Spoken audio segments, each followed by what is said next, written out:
Merci beaucoup. Bonjour à tous. Je suis ravie de vous accueillir autour de cette, enfin, pour cette table ronde sur un sujet qui m'est cher, à savoir le rôle des seniors dans l'entreprise et la société. Alors, on a déjà donné un certain nombre d'éléments depuis ce matin, mais deux choses. Alors, on a dit que globalement, bientôt un quart à un tiers de la population européenne allait passer près du tiers de sa vie à la retraite. Ça, c'est déjà une première chose. Et on a aussi parlé ce matin du fait que effectivement nous allions travailler plus longtemps. Et donc cela appelle au moins deux interrogations. C'est-à-dire que d'une part, si on travaille plus longtemps, euh, eh bien, ça veut dire qu'il va falloir préparer une meilleure insertion des seniors au sein de l'entreprise. Et comme vous le savez, on a un taux d'emploi des seniors en France qui reste quand même en dessous, aux environs de 6 points du taux d'emploi des seniors comparativement à l'Union européenne. Donc là, il y a un effort probablement à faire et très certainement faire appel aux dispositifs de formation en formation tout au long de la vie. Ça, c'est un premier élément. Par ailleurs, voilà, les seniors au sein de l'entreprise, c'est aussi de l'expérience, de la compétence, et c'est aussi utile pour transmettre les compétences et l'expérience aux plus jeunes. Et puis, passer près d'un tiers de sa vie à la retraite, la question est qu'est-ce qu'on va faire de tout ce temps? Et donc ça, c'est une vraie question. Quid des activités des seniors, ce que l'on appelle les activités socialisées, et si possible des activités justement qui, outre le fait qu'elles sont extrêmement bénéfiques pour le bien-être des seniors en termes de santé des seniors, de maintien en bonne santé, de meilleure santé psychologique, eh bien, pourquoi ne pas mettre en place des activités socialisées qui ont un effet bénéfique sur le bien-être des autres, le bien-être collectif. Et ça, c'est aussi une question extrêmement intéressante. Et puis, pour, je dirais, élargir encore le débat, ce panel va nous permettre de regarder un petit peu ce qui se passe sur un autre continent, le continent africain, et pour voir un petit peu quels sont les grands défis auxquels l'Afrique est confrontée en matière de vieillissement, en matière de conditions de vie des seniors et la façon dont ce vieillissement peut influencer les dynamiques générationnelles. Alors j'ai le plaisir, pour traiter de tous ces points, d'accueillir au sein de ce panel Sybille Lemaire, qui est directrice exécutive du groupe Bayard et qui est membre fondateur du Club Landois. Et elle nous parlera elle nous présenter ce club et ses objectifs. Delphine Mallet, qui est présidente de la holding La Poste Silver, Jean-François Rémoux, qui est directeur de la communication et de la RSE du groupe Clésia, Dominique Thierry, président de France Bénévolat, Philippe Kourilski, professeur au Collège de France et fondateur de Réjolis, et enfin Arnaud Kevin Dayoro, qui est anthropologue de l'université Félix Houphouët-Boigny et qui est membre du réseau EIDLL. Alors, je vais demander à Sybille Lemaire d'ouvrir cette table ronde et je vais donc lui laisser la parole. Je vous en prie, Sybille. Bonjour à tous. Merci pour ces superbes interventions. Merci à la chaire pour cette invitation, notamment François Xavier. Alors la question que vous posez et à laquelle vous avez déjà répondu sur un certain nombre de points est le rôle des seniors dans l'entreprise et la société. Déjà, on peut peut-être rappeler qu'aujourd'hui, 45% des actifs en emploi ont plus de 45 ans. Ça représente 13 millions de Français en 2020, soit une progression de 5 points en 10 ans et avec une progression, on le sait, vous l'avez rappelé, qui va s'accélérer. Alors, ce que nous vivons effectivement, c'est une vraie révolution démographique, vous l'avez déjà souligné, et cette rupture anthropologique pose beaucoup de questions. Elle est une véritable bascule dans la vie de nos sociétés et on peut être certain que ce phénomène va changer en profondeur les équilibres sociaux, les trajectoires économiques, mais aussi les trajectoires personnelles, vous le rappeliez tout à l'heure. Et c'est en fait la raison d'être du club Landois, dont la chaire, et je les remercie, est partenaire et très actif, mais aussi nos amis de la Poste et de Clésia, aux côtés notamment d'autres entreprises. Je ne vais pas toutes les citer, il y en a un peu plus d'une quinzaine aujourd'hui, L'Oréal, la Caisse des dépôts et Generali. Donc c'est un club de réflexion. Et le défi que nous nous lançons, c'est de repenser en fait collectivement et en profondeur le fonctionnement de notre société, en donnant à ce monde des seniors, ceux en entreprise et dans le milieu associatif, un rôle et une ambition nouvelle. Donc, le groupe Bayard a fait le choix de rassembler autour de ces questions un collectif d'acteurs publics, d'entrepreneurs, de start-up, des économistes, des chercheurs et des entreprises. J'en ai nommé quelques-unes tout à l'heure, parce que pour nous, pour le club, en fait, il est déterminant que les entreprises intègrent cette question démographique, car elles sont un maillon puissant du lien social. Alors, de fait, avec le Club Landois, nous nous posons la question de la manière suivante. Non pas le rôle des seniors dans l'entreprise, mais quel est le rôle de l'entreprise pour les seniors en termes d'employabilité, de prévention, de valorisation de la dynamique intergénérationnelle, de transmission.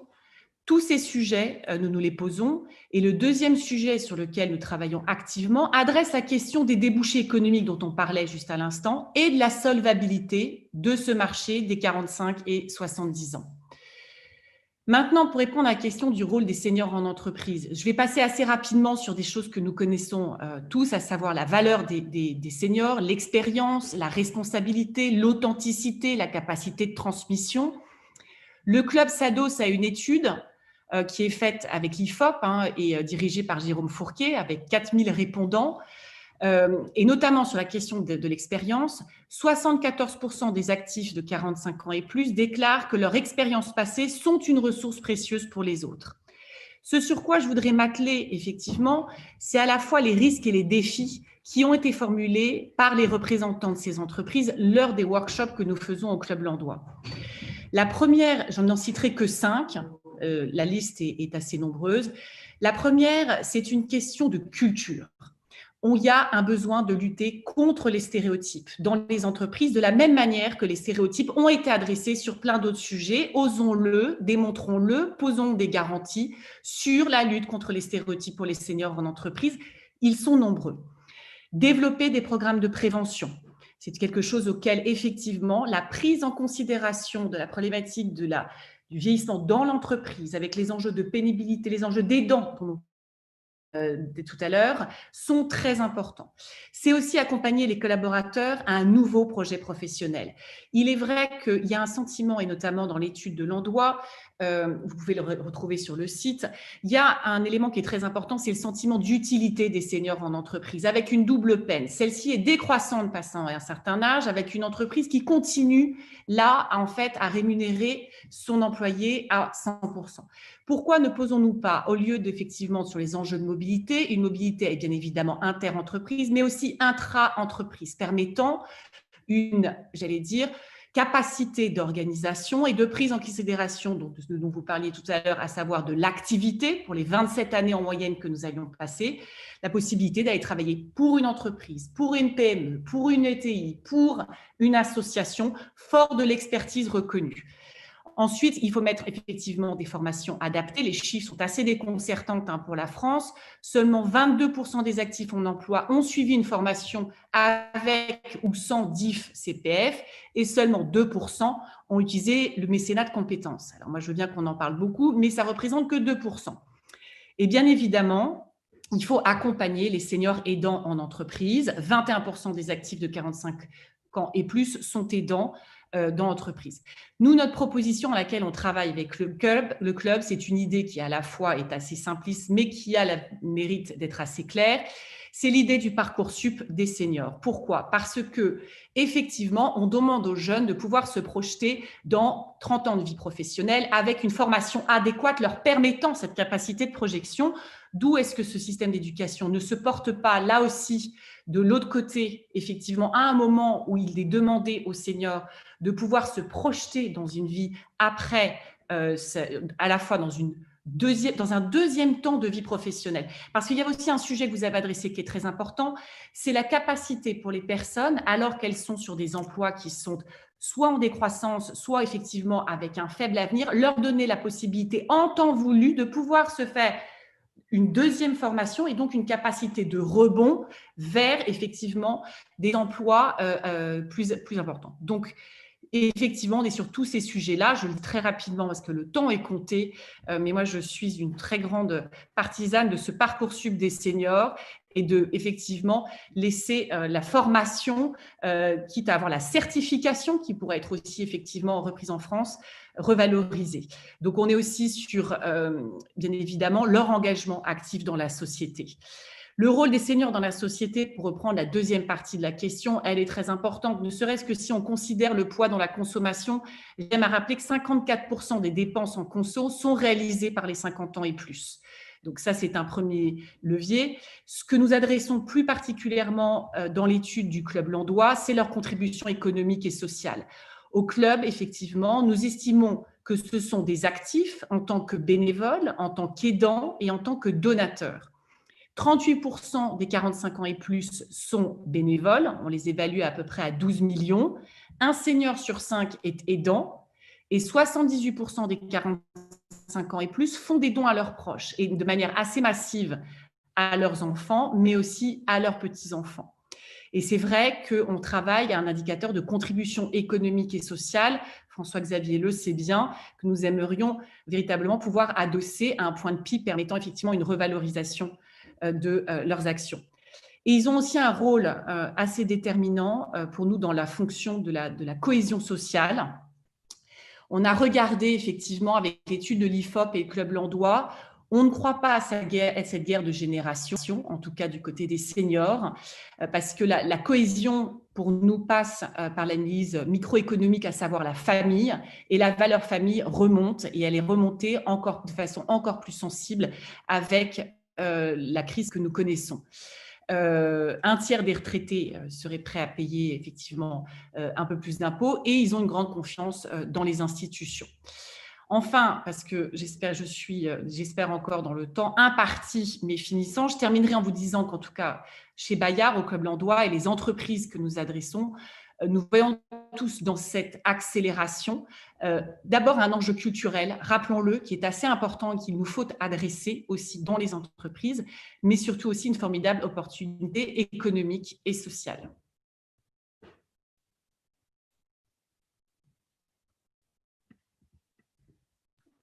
Je vous remercie pour cette présentation extrêmement claire et qui adresse un certain nombre de messages. Je pense qu'on va avoir, je vois qu'il y a déjà des questions, donc on y reviendra tout à l'heure au moment de la discussion. Merci beaucoup. Alors, on avait prévu de faire intervenir Madame Mallet en deuxième position, mais elle n'est pas encore disponible. Est-ce que Jean-François Rimou aurait l'amabilité d'intervenir à présent pour nous justement nous présenter les activités du groupe Clésia? Jean-François, s'il vous plaît. Bonjour à tous, merci pour cette invitation. J'ai assisté à quelques débats passionnants depuis ce matin. Beaucoup de choses ont été dites, effectivement. Donc, moi, je suis Jean-François Rimou, j'ai 50 ans. Je dirige la communication, mais surtout la RSE de Clésia. Clésia, qui est un groupe de protection sociale géré paritairement, donc à 50% par les organisations syndicales du personnel et 50% les organisations patronales. Et on gère, pour vous donner une petite idée, un petit peu plus de 11 milliards d'euros de chiffre d'affaires et nous avons 1,7 million de retraités qui sont chez nous et à peu près 3,5 millions de clients salariés. Donc, bien évidemment, tous ces sujets nous intéressent très fortement. Le rôle du senior dans l'entreprise et la société, dans la société, je ne sais pas, dans l'entreprise, moi j'avais envie de souligner un peu le fait qu'on a peut-être une question culturelle en ce moment. Dans un groupe comme le nôtre, mais comme d'autres groupes aussi, on a des stages de préparation à la retraite. Quand je dis ça dans un dîner, on rit à peu près autant que quand on explique qu'il y a une préparation de la Française des Jeux à la personne qui a gagné 200 millions d'euros la semaine dernière. C'est-à-dire qu'on voit la retraite en France comme un Graal. C'est vivement la retraite que je n'ai plus rien à faire. Donc, on est dans cette espèce d'idéation de l'inactivité qui va en contre de tout ce qu'on est en train de dire aujourd'hui et de l'utilité des seniors, qu'ils soient dans l'entreprise ou dans l'économie. Et ça, pour moi, c'est vraiment quelque chose que l'on dit assez peu et que l'on attaque assez peu. Je vous rappelle, et Sybille qui est intervenue avant sait que c'est mon dada, encore aujourd'hui dans les grandes entreprises, nous recevons une lettre de nos DRH préférés à 45 ans pour nous expliquer qu'on est senior et que donc il faut que l'on se prépare à notre troisième étape de carrière dans l'entreprise. Ça sonne bizarrement pour beaucoup des personnes qui leur sortent comme on a fini d'être utile, il faut qu'on prépare votre sortie. À 45 ans, ça fait quand même pas bien vieux. J'en ai que 50, hein, donc je me sens bien dedans du coup. Et ça aussi, ça vient, on développe un sentiment de culpabilité chez les seniors en entreprise, ou assez classique, hein, ils coûtent un peu plus cher que les autres, et on ne sait pas, on a du mal à remettre en place leur utilité. Je pense que tout ça, que ce soit la lettre à 45 ans, que ce soit la préparation à la retraite, Sybille l'a très bien dit tout à l'heure, la première chose, c'est de redonner un sentiment d'utilité aux seniors qui sont indispensables pour notre économie, d'abord parce qu'ils sont de plus en plus nombreux, mais en plus parce qu'ils ont une vraie valeur économique, que ce soit par leur patrimoine, mais que ce soit aussi par leurs actions et que ce soit aussi par leurs actions bénévoles. On a à peu près 13 millions de bénévoles en France, il y en a 4 millions dits de seniors. Alors, j'ai jamais trouvé le chiffre, si là, pour le coup, je pense qu'on prend le senior plutôt à partir de 60 ans, mais bon, parce que là aussi, la définition du senior, à quel âge est ton senior? Mais donc, c'est une vraie manne économique. Vous avez beaucoup parlé d'aidants. Il faut savoir que les aidants, les 11 millions d'aidants dont on a parlé, c'est 11 milliards d'euros d'argent que ne dépense pas l'État chaque année. Donc, si on se dit qu'il y en a 30% qui viennent des seniors, ça fait déjà un petit peu d'argent aussi. Donc, c'est cette idée-là qui, à mon avis, alors effectivement, il y a plein de choses et c'est pas trouver à occuper les seniors, mais c'est bien essayer de profiter de leur expérience. Quand on parle de mécénat de compétences, d'accompagnement des plus jeunes dans l'entreprise, tout ça passe par, très souvent, quand on parle en entreprise un petit peu, c'est plutôt sous un angle. Qu'est-ce qu'on va faire de ces gens-là pour les occuper, plutôt que se dire qu'est-ce qu'ils ont à nous apporter. Donc voilà, c'était juste faire un petit point sur ce côté sociétal où le senior est à la fois le roi dans notre société aujourd'hui, mais on le force dans un rôle de roi fainéant. Et je ne suis pas certain que ce soit ce à quoi il aspire.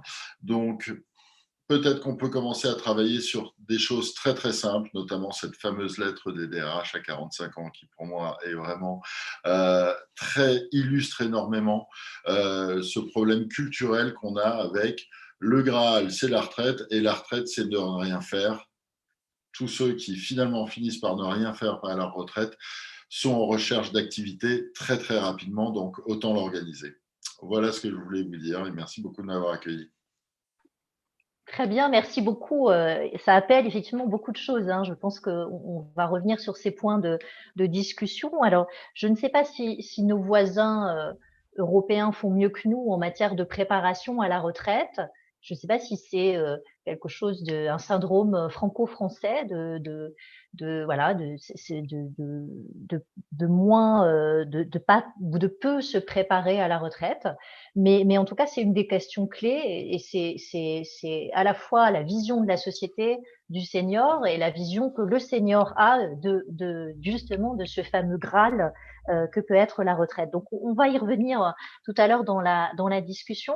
Alors, vous parliez justement du sentiment d'utilité des seniors, vous et Sybille précédemment, des activités des seniors. Vous faisiez justement référence aux bénévoles. Alors, c'est justement l'occasion pour nous aujourd'hui de faire intervenir Dominique Thierry, qui est président de France Bénévolat et qui va justement nous parler de ces activités socialisées pour les seniors et en particulier de ces activités bénévoles. Alors Dominique Thierry, je vous laisse la parole. Oui, bonjour à tous. J'ai essayé de contribuer un petit peu à cet excellent débat. D'abord, je suis plus président, je suis président d'honneur, mais j'ai été le créateur de France Bénévolat. Voilà, donc, et j'y reste très impliqué. Bon. Alors, effectivement, moi, je vais me centrer effectivement sur les activités bénévoles des seniors, terme que je n'aime pas beaucoup, comme on l'a déjà dit. Alors, si je me focalise sur les 4 points que j'ai soulignés rapidement, si je me focalise d'abord sur, on fait des enquêtes régulières, il y a à peu près 20 millions de bénévoles en France, dont 13 millions dans les associations. Je vais me centrer sur les 13 millions. Et dans ces 13 millions, environ 31% ont plus de 65 ans. Bon.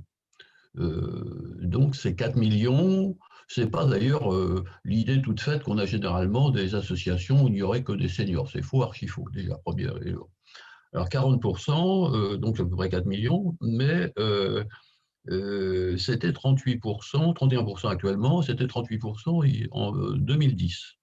Donc en 9 ans, on perd 2 millions de seniors bénévoles dans les associations.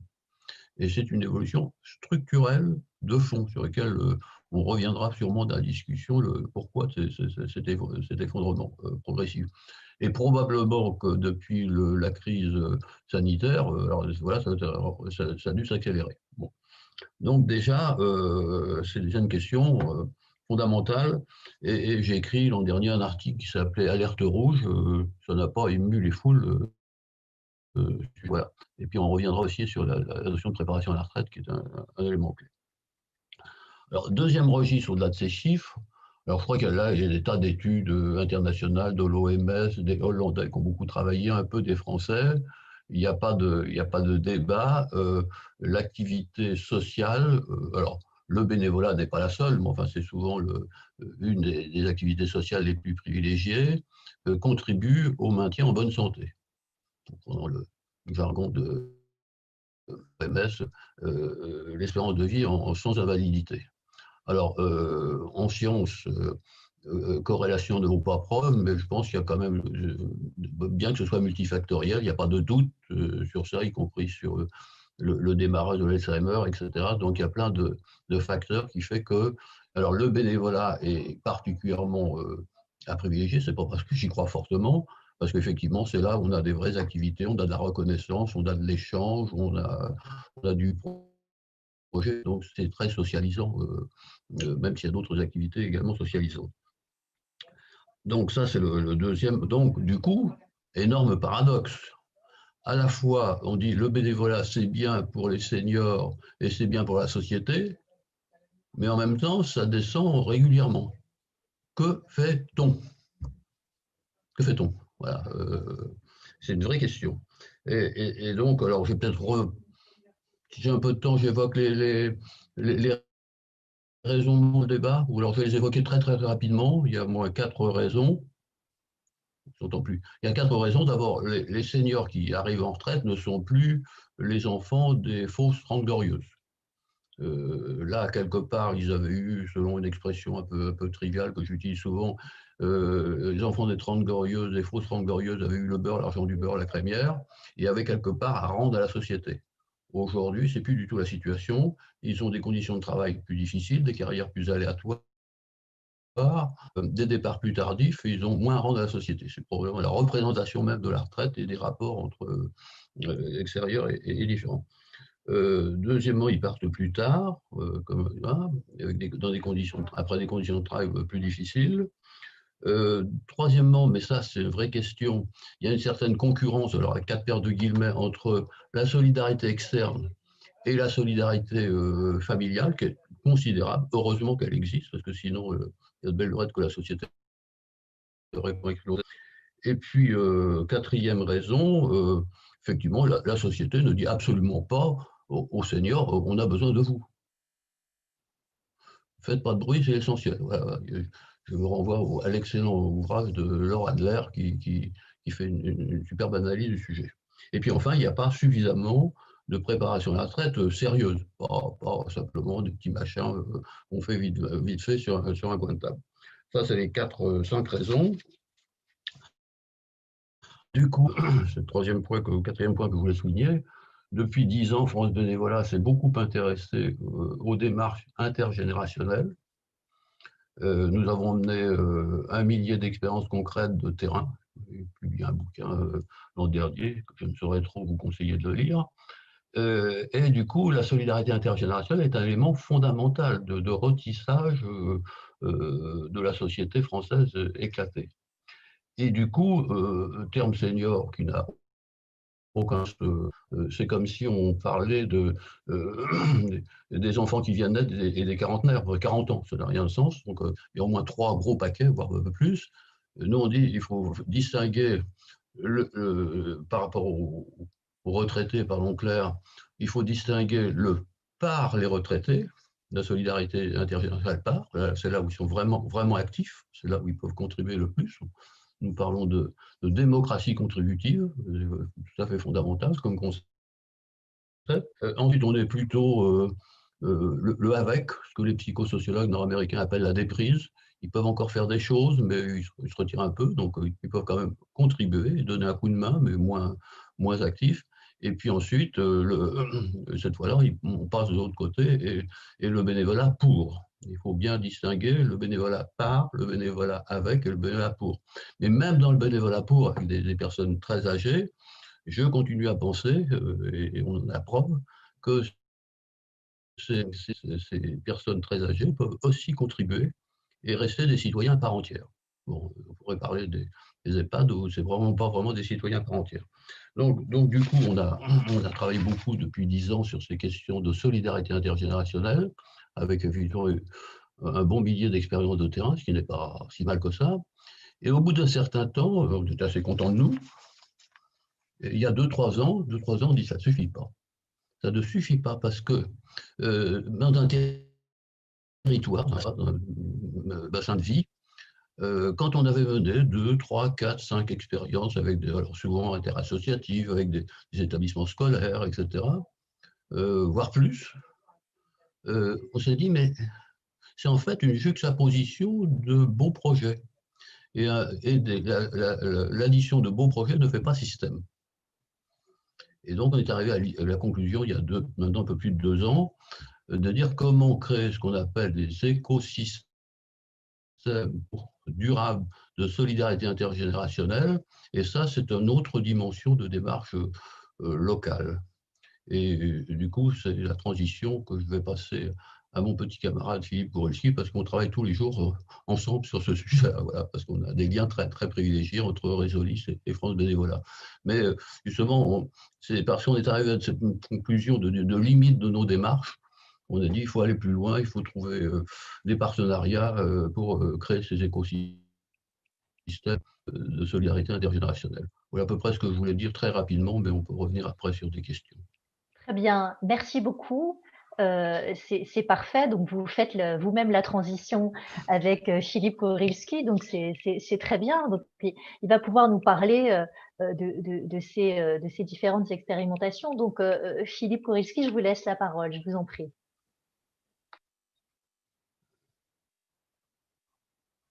Ensuite, il faut que tu mettes le micro.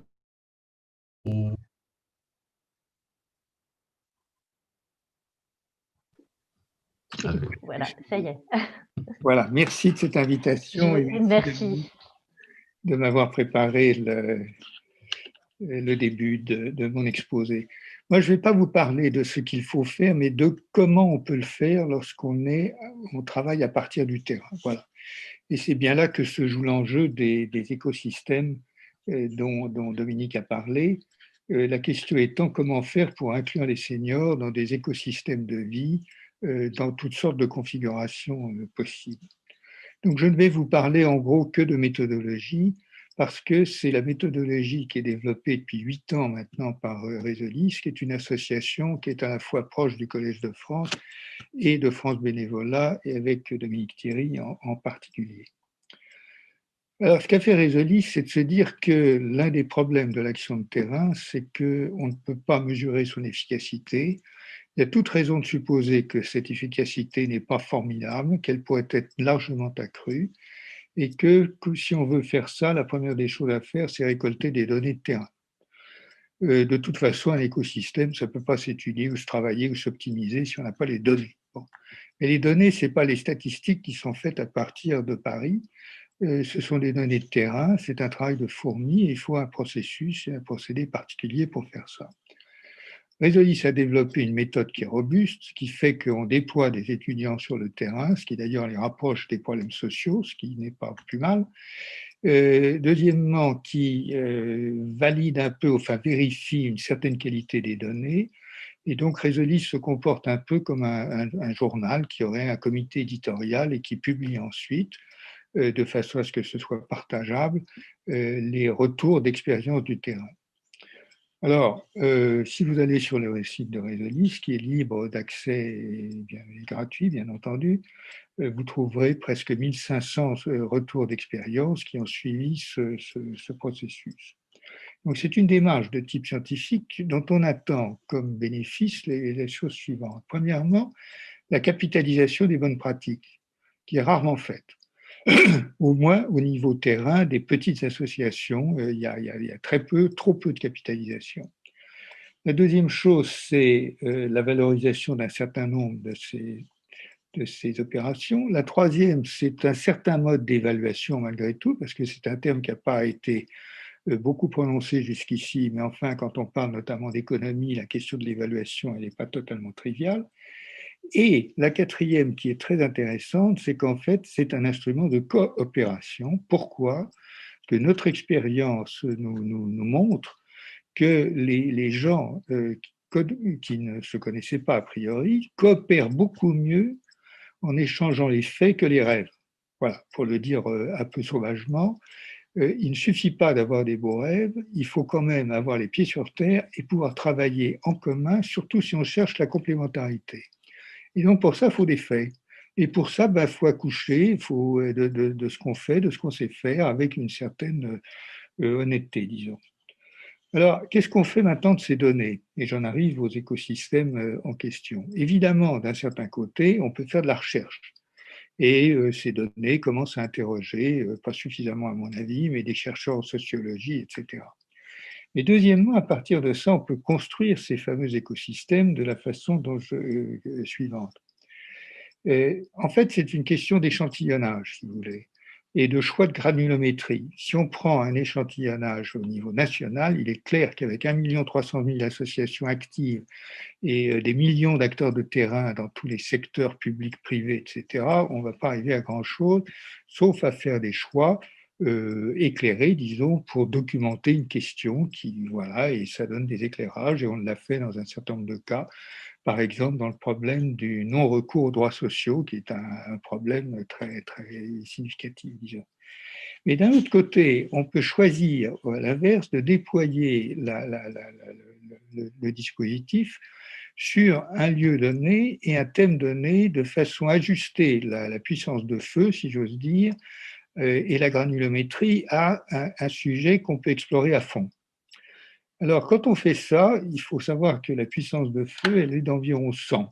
Quand on attaque un problème, on est capable, en gros, dans un délai raisonnable, etc., de toucher 100 structures, disons associatives pour simplifier, mais autres qu'associatives également. Ça peut être des PME, des TPE, ça peut être... Voilà. Et donc, 100, c'est beaucoup et pas beaucoup, mais c'est quand même pas mal, parce que si vous dites que maintenant vous utilisez cette capacité de communication pour mettre en rapport des dizaines d'acteurs sur le terrain, en cherchant les complémentarités plutôt que les similarités, eh bien, ça donne une capacité qui n'est pas négligeable.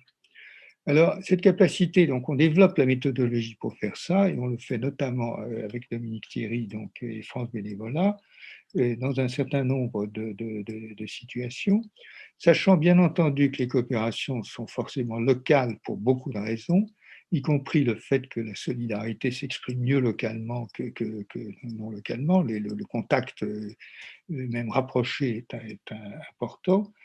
Et ça se traduit dans la pratique par la création de ce qu'on appelle les mini-observatoires, qui sont ces instruments d'observation où chacun des acteurs raconte ce qu'il fait, Et ces mini-observatoires se transforment ensuite en instruments de coopération et du coup, l'écosystème se bâtit sur des échanges de données qui s'avèrent ensuite bâtir une sorte d'esprit de projet de groupe qui, pour autant que nous le sachions, fonctionne bien. Alors, je vous donne 3 caractéristiques de cette approche. La première, c'est que c'est une forme d'évaluation positive. Pourquoi? Parce que lorsqu'on recherche localement et qu'on analyse un écosystème de ce genre, on voit s'il est pertinent, cohérent et complet. Donc, quelque part, on l'évalue. Et ce n'est pas si commode à faire, et c'est infaisable si on ne récolte pas les données. Bon, donc ça, c'est le premier point. Le deuxième point, c'est que c'est applicable à énormément de choses. Parce que si vous prenez la solidarité intergénérationnelle, l'un des projets que Réseau10 travaille avec France Bénévolat Île-de-France en l'espèce, c'est par exemple ce qui se fait dans le domaine intergénérationnel autour de la place des Fêtes dans le 19e arrondissement. Ça constitue, et c'est en train de se constituer, en un écosystème où les différents partenaires potentiels, qui ne se connaissaient pas pour la plupart, coopèrent pour faire ce qu'ils ont à faire. Et la troisième, et ça s'applique également, juste pour le mentionner, aux maisons de retraite. Il n'y a aucune raison que les maisons de retraite, les EHPAD et les autres, soient des bancaires ou des prisons pour vieux qu'on isole du monde, et c'est absolument pas ça qu'il faut faire. Mais si on raisonne la maison de retraite inclusive, en fait, on en fait un écosystème dans la mesure où elle doit interagir avec énormément de partenaires locaux. Et dans ce système multilatéral, disons, est beaucoup plus efficace que le bilatéral. Et donc, c'est l'idée des choses. Je termine par le point qui est un point méthodique, mais qui pour nous est très important, c'est que comme tout cela est formaté, les informations sont récoltées sur un certain format et tout est formaté, ces systèmes sont interopérables. Et l'idée, c'est que différents écosystèmes vont pouvoir faire écosystème eux-mêmes à un niveau supérieur. En d'autres termes, ce que nous faisons, évidemment, c'est une entreprise de très long terme, mais ce que nous avons entamé, c'est de bâtir ou de nous conformer, de construire une sorte d'architecture d'information et d'action qui part du terrain et donc qui est complètement bottom-up, comme on dit, dans un pays, et ça a été mentionné dans certaines interventions précédentes, qui est profondément top-down. Et donc, les deux doivent évidemment se rencontrer, c'est totalement évident, mais notre approche et notre modeste contribution, c'est à ce niveau-là qu'elle se situe. Merci. Merci beaucoup pour ces détails et quelque chose qui est très important, hein, comme vous le disiez, la compilation, la récolte de données pour effectivement être en mesure de comprendre ce qui se passe et de mener en réalité une évaluation. Alors, j'ai le plaisir maintenant d'accueillir Delphine Mallet, qui nous a rejoint et je vais donc lui laisser la parole pour qu'elle nous présente notamment les activités du groupe La Poste Silver. Delphine Mallet, je vous en prie. Merci beaucoup. Bonjour à tous et toutes. Je suis très heureuse d'être parmi vous virtuellement pour apporter le témoignage de La Poste. Alors, finalement, l'action de La Poste s'inscrit en complète complémentarité avec ce qui a été évoqué à l'instant dans l'intervention précédente et de manière générale avec plusieurs interventions. Il y a le registre du bénévolat, de l'activité associative éminemment locale, qu'il faut encourager, à qui il faut donner de la puissance, qu'il faut faire connaître. Le groupe La Poste se place dans une logique de complémentarité avec les acteurs du territoire, dans une vocation d'offreur de services. Nous, notre métier, c'est d'offrir des services au plus grand nombre, partout en France, tous les jours. Et on s'inscrit dans cette vocation et en complémentarité des acteurs locaux pour rendre possible un certain nombre de choses. Et finalement, nous, notre mission vis-à-vis de nos aînés, des seniors, des jeunes seniors ou des moins jeunes seniors, c'est de rendre beaucoup de choses possibles. Alors, à l'échelle, évidemment, en toute modestie, hein, on intervient sur des champs en nombre limité, mais je vais vous expliquer en quelques mots. Ce qu'on pense, c'est que la grande bataille, c'est celle de la prévention. Il y a des articles qui circulent en ce moment où on estime le nombre de places supplémentaires qu'il faudra en EHPAD dans les 10 prochaines années, compte tenu de l'évolution démographique. Mais ça, c'est très vrai, surtout si il y a toujours le même nombre de personnes dépendantes. Or, tous les gériatres vous diront que la moitié de la dépendance est évitable. Nous, à la Poste, quand on entend ça, on a envie de contribuer alors à notre mesure, à notre façon et en partie et en complémentarité avec tous les autres acteurs du territoire. Mais il y a des choses qu'on peut faire. Alors, du coup, on a choisi de travailler sur 2 champs d'exploration principaux. Le premier champ, c'est dans le domaine de la prévention, tout ce qui peut permettre de rester en lien, de rester actif et de rester en lien. On en a beaucoup parlé. Donc, on a bien évidemment des visites de lien social organisées avec le facteur. C'est vrai, c'est sur abonnement. C'est vrai que c'est payant. C'est vrai que du coup, il y a quelques milliers de personnes aujourd'hui qui y font appel, mais c'est un dispositif complémentaire intégré avec une offre de téléassistance et qui a pour vocation de sécuriser le domicile des personnes et le lien avec la famille à travers ce tiers de confiance qui est le facteur. La deuxième initiative en matière de prévention, entre guillemets, mais qui est plutôt une initiative pour avoir accès à un univers de services plus large, c'est la lutte contre la fracture numérique. Plus de la moitié des plus de 70 ans ne sont pas encore connectés. Donc, modestement, là encore, puisqu'on a 60 000 seniors qui ont accédé au numérique avec la tablette ardoise distribuée par la Poste. On a proposé une solution finalement globale qui n'est pas une tablette, qui est une solution d'accès au numérique avec un accompagnement, une hotline. Donc, on s'adapte un petit peu à ce dont peuvent avoir besoin les seniors en matière d'accompagnement, en tout cas certains d'entre eux. On ne vise pas à couvrir tout le monde, mais seulement certains types de besoins. Et ça permet à beaucoup de seniors de faire leur premier pas dans le numérique et ainsi de pouvoir avoir accès à l'administratif numérique, à la e-santé et bien sûr rester en contact avec leurs proches, mais aussi leur banque, puisqu'une des applications les plus utilisées, c'est l'application de consultation de compte en banque, par exemple. Et donc, être en lien numérique pour faire partie de cette société pleinement selon ses codes modernes, ça fait partie des choses qu'on a imaginées.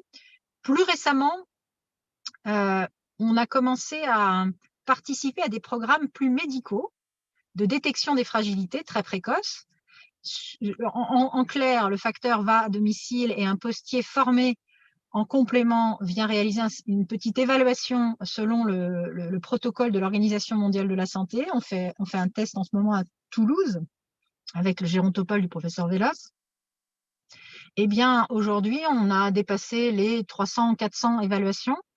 On est en capacité, avec des postiers formés, en complément et seulement en backup de la force locale de professionnels de santé, de professionnels de services à domicile, des infirmières libérales qui vont faire ces évaluations. Mais on est capable d'apporter notre pierre, notre contribution à l'évaluation en nombre, finalement, de la situation de fragilité d'une population, ce qui permet ensuite aux professionnels de santé d'intervenir auprès des personnes quand elles ont besoin d'un plan d'action, de prise en charge précoce, encore une fois, des fragilités. C'est ça qui est intéressant. Plus on arrive à détecter précocement une fragilité en matière de nutrition, d'audition, d'équilibre, de lien social, eh bien, on peut intervenir et ainsi contribuer efficacement à la bonne prise en charge des personnes, mais encore une fois, systématiquement en lien avec les personnes âgées et l'écosystème médical, médico-social ou associatif local.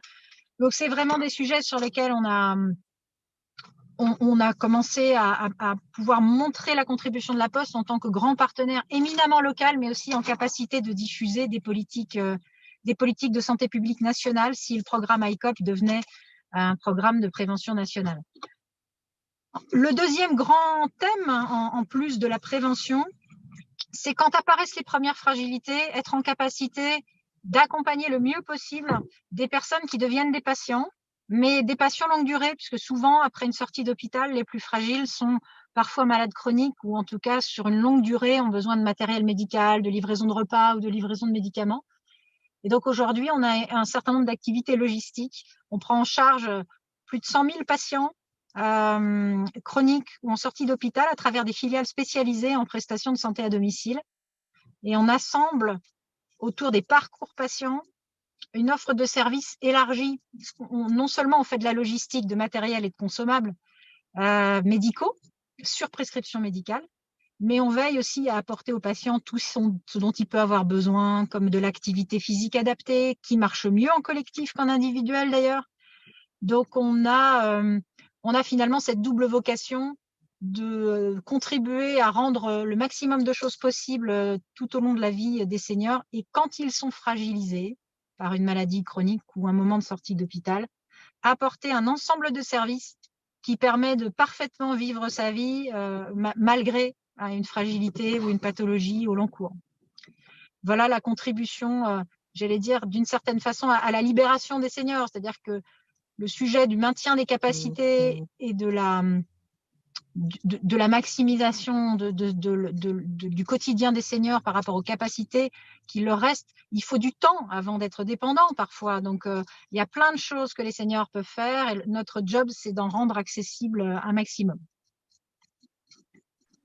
Très bien, merci beaucoup pour ce descriptif très intéressant des services proposés et qui, comme vous l'avez dit, sont bien complémentaires des acteurs locaux et qui couvrent des besoins et une demande de la part des seniors.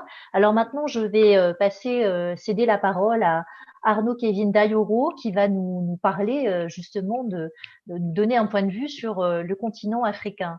Je vous en prie, Arnaud Kevin Dayoro. Merci. Bonjour à tous. Merci pour l'invitation à la participation de cette activité scientifique. Il faut dire qu'ici, en Côte d'Ivoire, la problématique se pose autrement. C'est beaucoup plus sur une lecture des contraintes de participation sociale des seniors. C'est pourquoi, d'entrée de jeu, je voudrais indiquer qu'il s'agit plutôt... C'est beaucoup plus un rôle méprisé, invisibilisé des seniors, mais quand même dialectisé par les associations. Donc, pour une lecture, pour une visibilité des activités des seniors, il faut poser un regard sur les associations. C'est là qu'on peut vraiment voir quelques éléments de participation des personnes âgées. Donc, globalement, nous avons quand même quelques contraintes que j'identifie par le refus, par le haut. C'est-à-dire, donc, quand on regarde globalement au point institutionnel, la question de la gériatrie, la question du système économique qui n'intègre pas les personnes âgées, donc le marché du travail n'est pas véritablement ouvert aux personnes âgées, l'inexistence du système de protection sociale et juridique, la solidarité institutionnelle en faveur des personnes âgées qui est quasiment inexistante, et l'absence de la politique d'éducation des personnes âgées à intégrer divers domaines de la vie sont quelques aspects institutionnels qui limitent la participation sociale des personnes âgées. Il faut également aussi prendre en compte quelques formes représentationnelles de la retraite. Donc, toujours en Côte d'Ivoire, la retraite est toujours perçue comme un régulateur du marché du travail, comme le repos social. Depuis 2008, date de mes premiers travaux sur la question, il émerge quand même une idéologie, une représentation de la retraite active.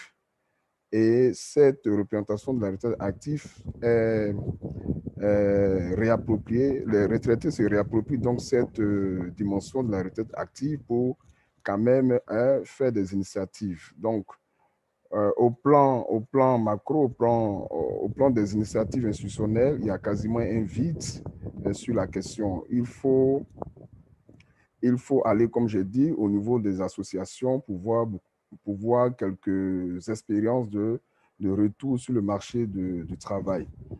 Bien, dans les milieux ruraux, il faut noter que ce sont des rôles traditionnels et très, très symboliques, et vu que les milieux ruraux sont davantage gagnés par la modernisation. Donc, les interactions intergénérationnelles, quelques conflits font que les personnes âgées ont des rôles très, très symboliques qu'on peut observer dans des questions de mariage, dans les questions de politique, notamment les questions de chefferie, les questions de gestion funéraire.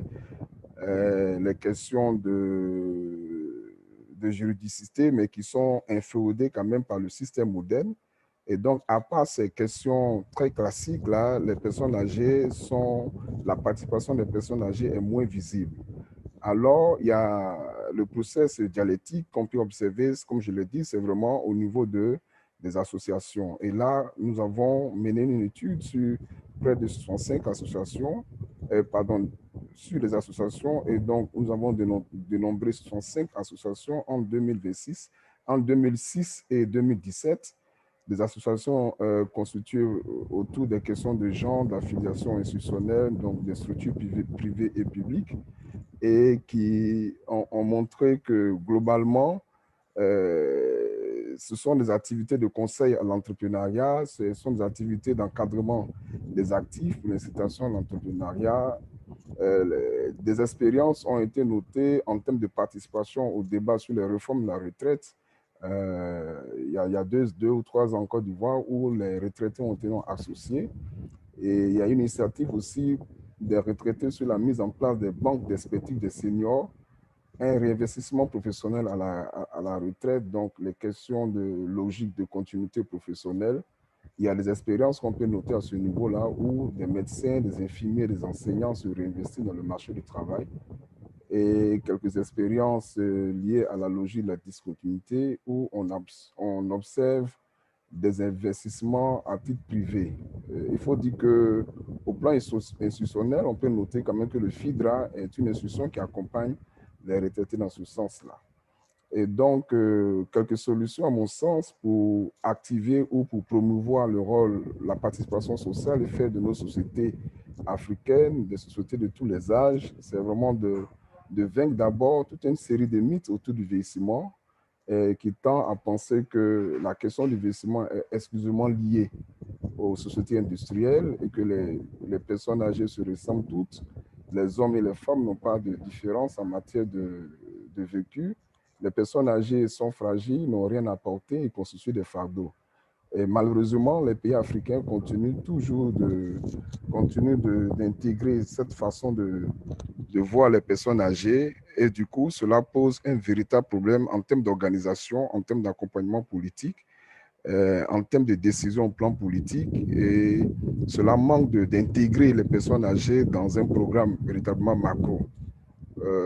Donc, pour me résumer sur la question, nous ici, on parlerait beaucoup plus des obstacles à la participation sociale des personnes âgées. C'est des obstacles à la participation âgée parce que véritablement, les politiques macro n'ont pas réellement intégré la question des personnes âgées dans le développement.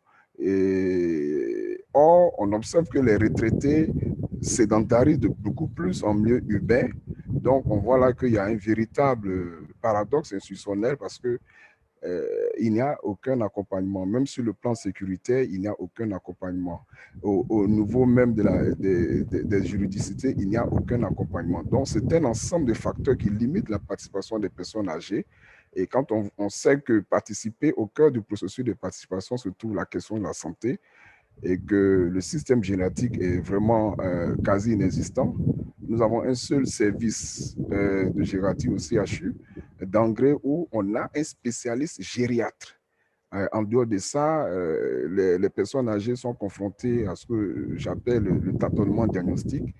Et il est parfois difficile, par exemple, qu'un cardiologue, spécialiste cardiologue, qui n'est pas gériatre, soit obligé de gérer, donc d'apporter des soins aux personnes âgées.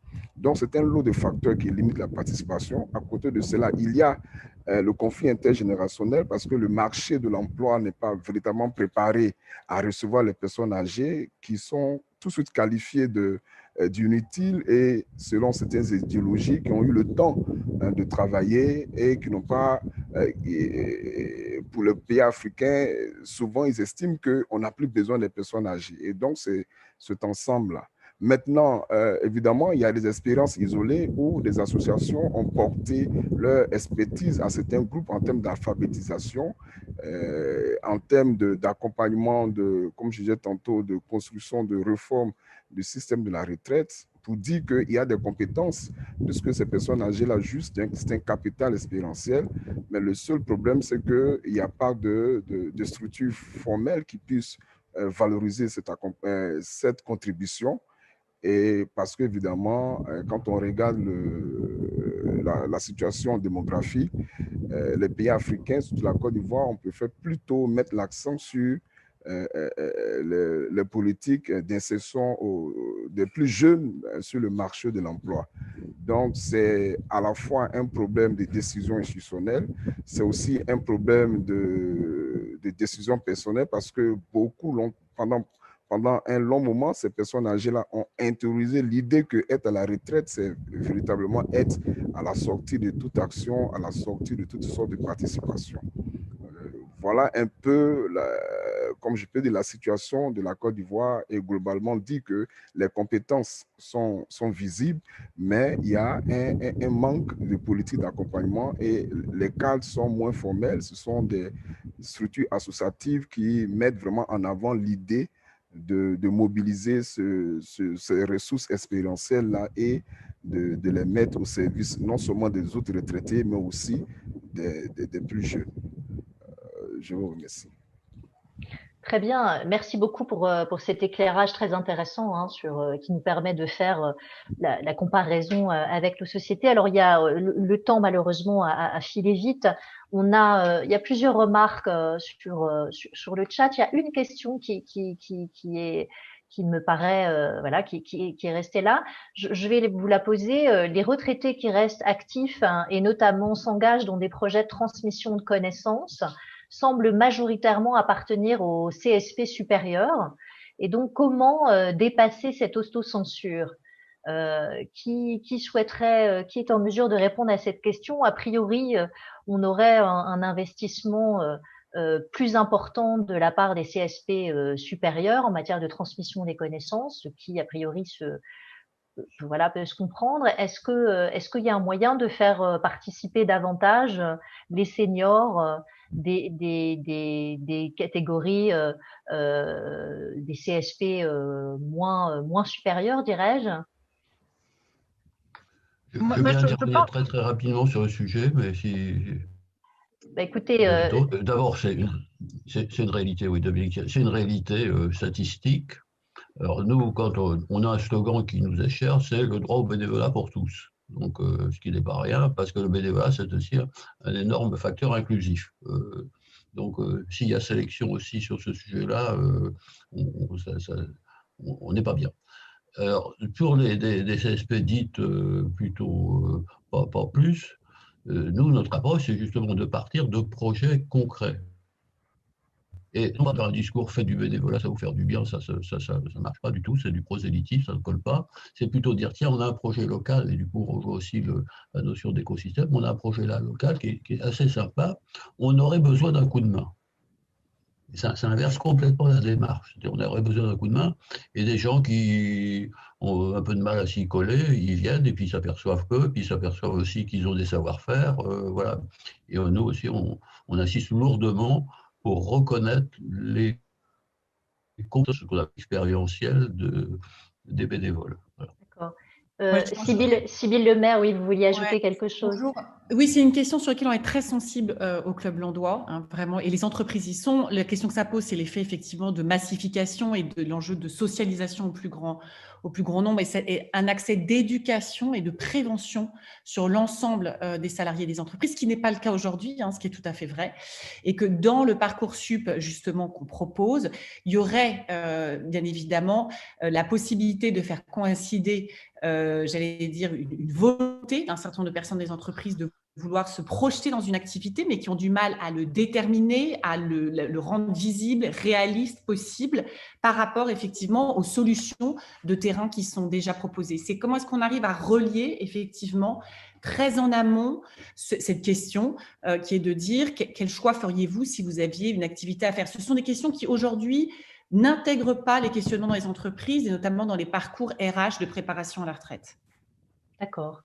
Écoutez, très bien, merci beaucoup. Je vois que le temps qui nous est imparti est terminé. Je tiens à vous remercier tous pour votre participation et pour l'enrichissement de ces débats. Il y aurait encore beaucoup de choses à dire, mais en tout cas, les questions sont ouvertes et je vous remercie infiniment pour votre participation. Merci beaucoup. Merci.